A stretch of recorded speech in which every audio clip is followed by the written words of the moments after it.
समास कर दिया और इतरेतर द्वंद्व समास करने से द्विवचन का प्रयोग होगा, तो ये द्विवचन है जाते।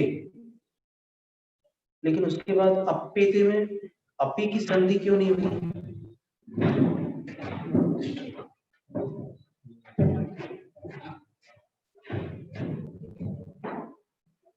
ए के साथ अपी की संधि नहीं हुई है, क्यों?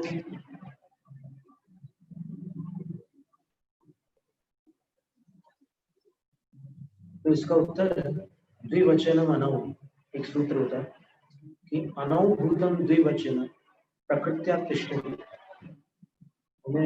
अगर द्विवचन में औ का प्रयोग नहीं है, जैसे यहाँ पर ए का प्रयोग है, लता लते लताः, और यहाँ जाता जाते जाताः, ऐसे रूप चलेंगे। तो अगर ऐसा रूप है तो अकार जो आया हुआ है उसके पश्चात प्रकृत्या तिष्ठति यथावत स्थित रहता है,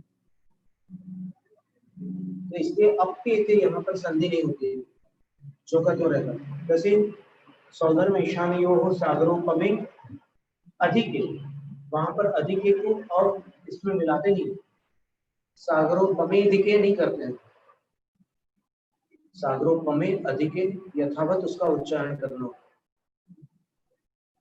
पारिणामिक 8 कर्मों के से उत्पन्न होने पर भी ये भव्यत्व और अभव्यत्व पारिणामिक है। सम्यक्त्व मारणा का निरूपण करना है। षट सम्यक्त्वानि पूर्वोक्त वेदकादिरुचित्रयम् मिथ्यात्व सम्यक मिथ्यात्व सासाधन गुणैः सह। सम्यक मार्गण में क्या आते हैं? तो बोलते हैं कि पूर्वोक्त षट सम्यक्त्वानि वेदकादि, नहीं षट, षट में क्या है? पूर्वोक्त वेदकादि रुचित्रयम् सम्यक्त्वानि,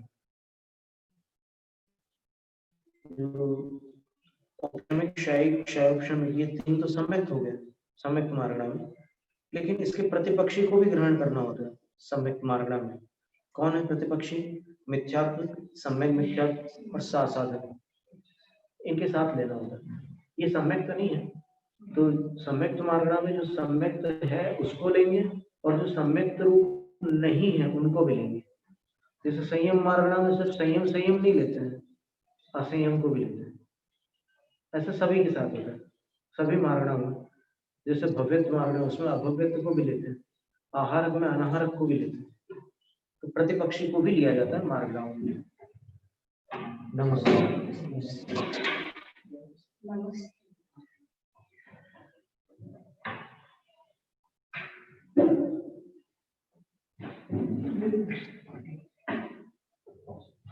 ग्यारहवां अधिकार और श्लोक क्रमांक 104।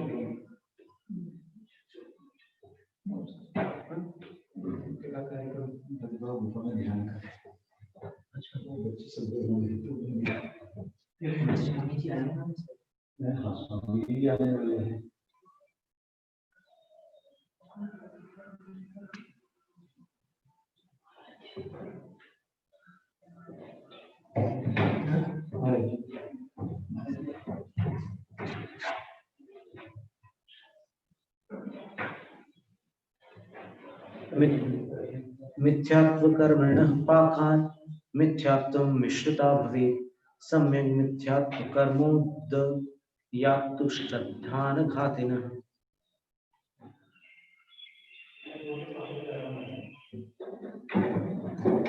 मिथ्यात्व कर्म के उदय से मिथ्यात्व होता है और सम्यक मिथ्यात्व कर्म के उदय से मिश्र सम्यक होता है, और ये दोनों ही श्रद्धान घातिन, जो सम्यक श्रद्धान है इसके दोनों ही घातक है, ये मिथ्यात्व और सम्यक मिथ्यात्व, इसलिए सर्वघाती है। दृङ्मोहस्योदयादिभ्यो यन्न सासादनो गुणः जात औदैहिको स्यात् तदयं पारिणामिकः। यत्, चूंकि सासादन गुण, सासादन गुण स्थान मोहस्य उदयादिभ्य न, दर्शन मोह के उदय आदि से नहीं होता, न वहां दर्शन मोह का उदय होता है, न दर्शन मोह का उपशम होता है, न दर्शन मोह का क्षय होता है, न दर्शन मोह का क्षय उपशम होता है। कौन से गुण स्थान में? दूसरे गुण स्थान में, सासादन गुण स्थान में। तो औदय को भी, वो औदयिक है, वैसे तो अनंतानुबंधी की वजह से हुआ है, लेकिन फिर भी दर्शन मोह की विवक्षा से देखा जाए तो वहां पर ना उदय है, ना उपशम है, ना क्षय है, ना क्षय उपशम है। तो जब चारों भाव नहीं है तो तत्, इसलिए अयम पारिणामिक स्यात्, ये पारिणामिक कहलाता है। शास्त्रार्थ गुण स्थान को पारिणामिक भाव इस अपेक्षा कहते हैं। क्योंकि एदे सभ्य भावा दंशन मोहम पड़ुच्च भणिदाग चारितम नथि जरूर अविरत अंते से ठाणे से घूमट सार जीव कांड किया था कि ये सारे चारों गुणस्थान जो है दर्शन मोह को पड़ुच्च यानी प्रतीत उसकी अपेक्षा करके भणिदाग कहे गए हैं, इसलिए दूसरा गुणस्थान पारिणामिक है। वैसे तो औदयिक है। और फिर चारित्र मोह की अपेक्षा क्यों नहीं कहे शुरू के चार गुण स्थान? तो उसका उत्तर यह, जदो चारित्रम न थी अविरत अंते सुठाणी, अविरत पर्यंत गुण स्थानों में चारित्र नहीं है, चौथे गुण स्थान तक चारित्र नहीं है, ऐसा कहना है।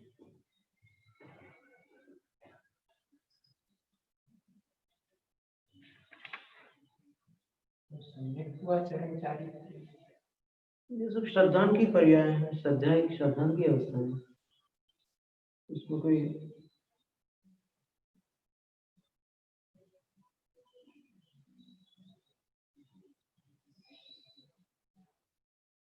सारे सम्यक दृष्टि प्रभावना नहीं कर पाते, सारे सम्यक दृष्टि स्थितिकरण आदि नहीं कर पाते,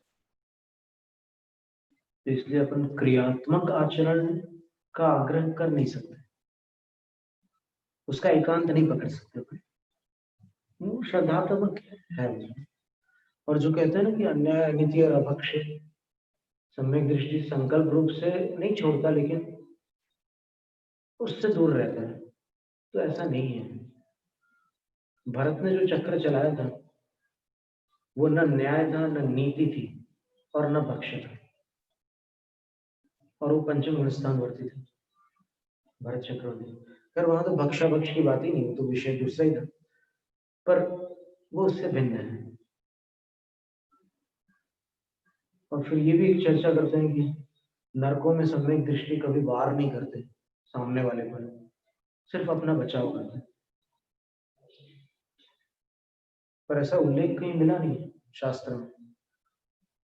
वहां तो सर्वार्थ सिद्धि में तो लिखा है कि मतलब सम्यक दृष्टि मिथ्या दृष्टि का भेद किए बिना लिखा है कि वो कुत्ते और सियारों के समान लड़ते झगड़ते हैं एक दूसरे से, और वो अपृथक विक्रिया करके एक दूसरे के टुकड़े टुकड़े कर डालते हैं, काट डालते हैं। और वहां की जो क्षेत्रगत दुख अलग होता है, परस्पर उदीरित दुख अलग होता है, और विभिन्न प्रकार के दुख होते हैं वहां पर नरकों में। फिर संघेत्व वर्णन, संघेत्व समनस्कत्व शिक्षा दान आदि योग्यता भवेद संहिता संज्ञी लक्षण लक्ष्य तत्वतः। समनस्कपना ही संज्ञी पना है, और इसका अर्थ क्या होता है? शिक्षा को आदान आदि ग्रहण अधिक करने की योग्यता, वो सैनिपना है। और असंज्ञता क्या है?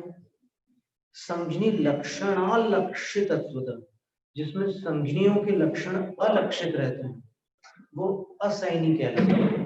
अर्थात वो कुछ सीख नहीं सकते, असैनिक जीव को कुछ सिखाओ तो नहीं सीख सकते। फिर आहार मार्गना क्या है? तो नौकर्मादान माहार साधित देह त्रयोदयात् नौकर्माहरणा भावात् भावस् त्वनाहार प्ररूपितः। नौकर्मों का आदान आहार कहलाता है, और वो प्रारंभ के 3 शरीर नाम कर्मों के उदय से होता है। औदारिक शरीर नाम कर्म, वैक्रियक शरीर नाम कर्म और आहारक शरीर नाम कर्म। और नौकर आहरणा भावन, नौकर्मों के आहरण का जहां अभाव है वह अनाहार प्ररूपित किया गया है।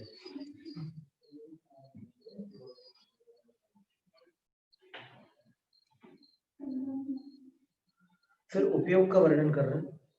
वास्तव में 20 प्ररूपणाएं हैं, 14 तो मार्गणाएं होगी। तो ये उपयोग जो है उन मार्गणाओं से भिन्न है। तो भले ही पंडित जी ने उपयोग मार्गणा लिख दी, वस्तुतः उपयोग कोई मार्गणा नहीं है। मार्गणा तो ज्ञान मार्गणा है, दर्शन मार्गणा है, सम्यक मार्गणा है। तो साकार उपयोगस्यादुपयोगोष्ट बोधज अनाकार चतुर्दर्श नोत्थस तौ जीव लक्षण। साकार उपयोग, अष्टबोधज उपयोग, 8 ज्ञानों से जनित जो उपयोग होता है उसको साकार उपयोग कहा है। और चतुर्दर्शनोत्थस, 4 दर्शनों से उत्पन्न जो उपयोग है वह अनाकार उपयोग है। तो जीव लक्षण, ये दोनों ही जीव के लक्षण हैं, ज्ञान और दर्शन। इसके बाद फिर जो गत्यागति का वर्णन है, कौन सा जीव कहाँ उत्पन्न हो सकता है और कौन सा जीव कहाँ उत्पन्न नहीं हो सकता है, तो इसको गत्यागति कहते हैं। जैसे उदाहरण के लिए होता है कि अग्नि का एक जीव और वायु का एक जीव मनुष्य पर्याय में उत्पन्न नहीं हो सकता। ये गत्यागति का एक नियम है। लेकिन मनुष्य पर्याय वाला जो जीव है वो सभी में उत्पन्न हो सकता है। ये इसीलिए तो मनुष्य पर्याय में विशेषता है कि इसके लिए कोई भी द्वार बंद नहीं, सर्वत्र उत्पत्ति हो सकती है मनुष्य, पर मनुष्य पर्याय में वो नहीं आ सकते। फिर कौन सी पर्याय से आने वाले मोक्ष जा सकते हैं, कौन सी पर्याय से आने वाले अवधि ज्ञान ला सकते हैं, कौन सी पर्याय से आने वाले सम्यक्त्व में स्थिर रह सकते हैं, कौन सी पर्याय से आने वाले सम्यक्त्व नहीं प्राप्त कर सकते, इन सब का भी वर्णन गत्यागति चूलिका में षटखंड आगम की 6ठी पुस्तक में दिया हुआ। जैसे सप्तम पृथ्वी से निकला हुआ जीव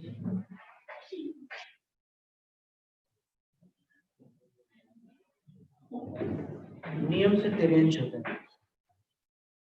नमस्कार।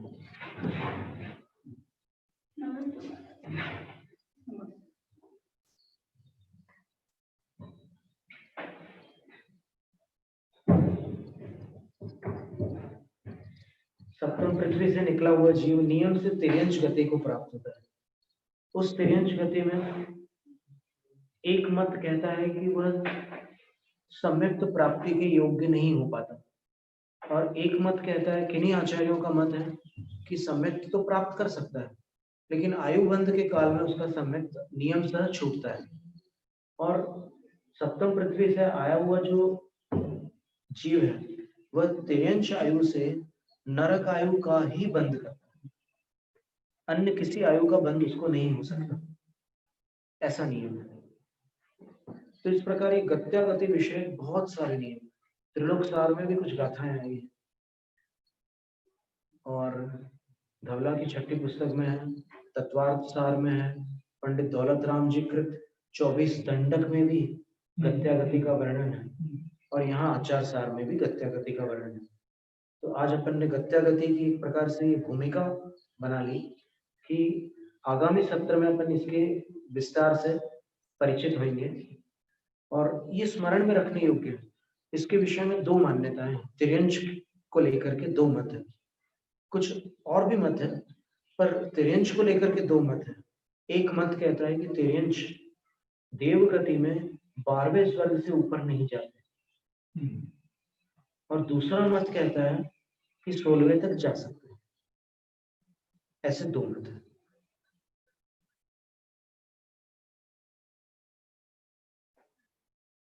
तो अब ये भूमिका बन गई, 14 मार्गणाओं का वर्णन पूर्ण हुआ। अब गत्यागति का वर्णन यहाँ पर प्रारंभ होगा। जैनम जय शासन तथा प्राणिक स्वाध्याय निष्ठापन क्रियायां पूर्वाचार्य क्रमेण सकल कर्मस्यात् भाव पूजा वंदना सह समेतम शुद्ध भक्ति का उत्सर्ग करोम्य।